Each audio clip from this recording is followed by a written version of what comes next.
Hey y'all, it's your boy Ujo, and this is my first little mini review, and I hope this goes well.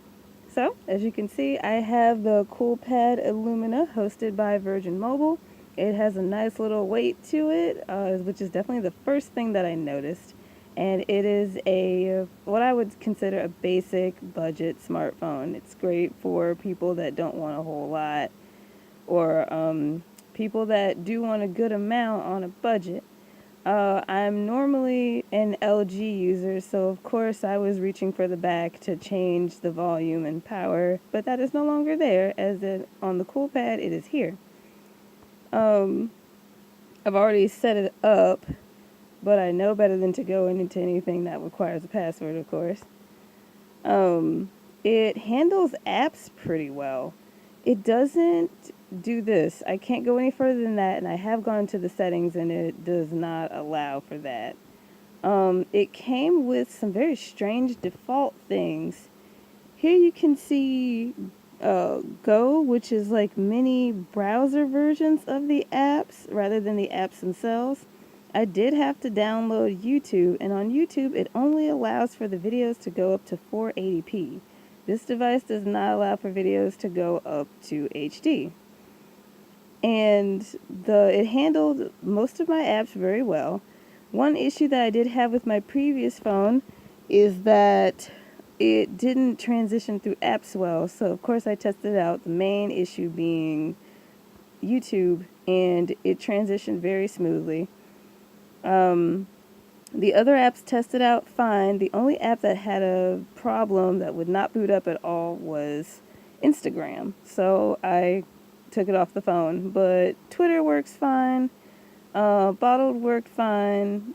Even Memorize worked fine. So I was very surprised that Instagram did not work well. The camera is, the screen is 5 inches, but it's a very hefty, heavy phone. It talks up to 16 hours, and the rear camera is 5 MP and the front camera is 2 MP. I did this major downgrade to test out the Virgin Mobile service before I invested in a more expensive, more phone that is more to my desires, because if I ended up not liking the service, I would kick myself for spending so much on a phone. It also didn't come with a default music player, which is why I downloaded these. But it did come with its own FM radio, which of course works with a headphone plugged in, or something plugged into the headphone jack. I plugged in the auxiliary cord with no headphone at the end, and of course it worked. I definitely like the aesthetic of the phone, to be honest with you. And as basic as some of the things on the phone are, or is, it came with the premium voicemail, which I was very, I mean, I'm sure that that's like a Virgin Mobile thing, but I was, no, Sprint thing, but I was still surprised to see it.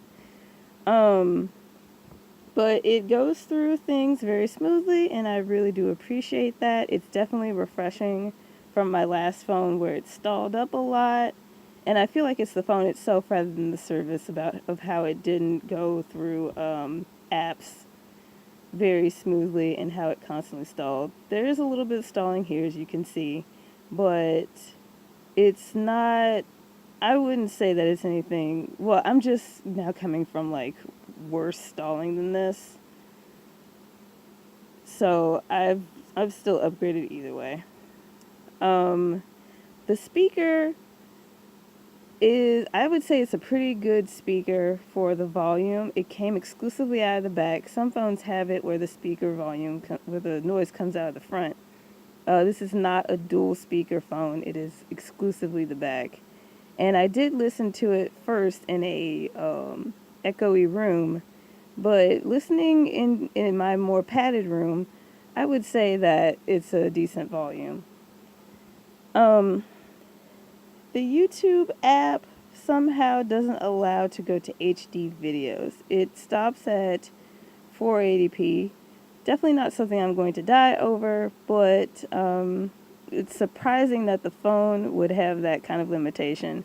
Of course, it's like an app thing or something like that. And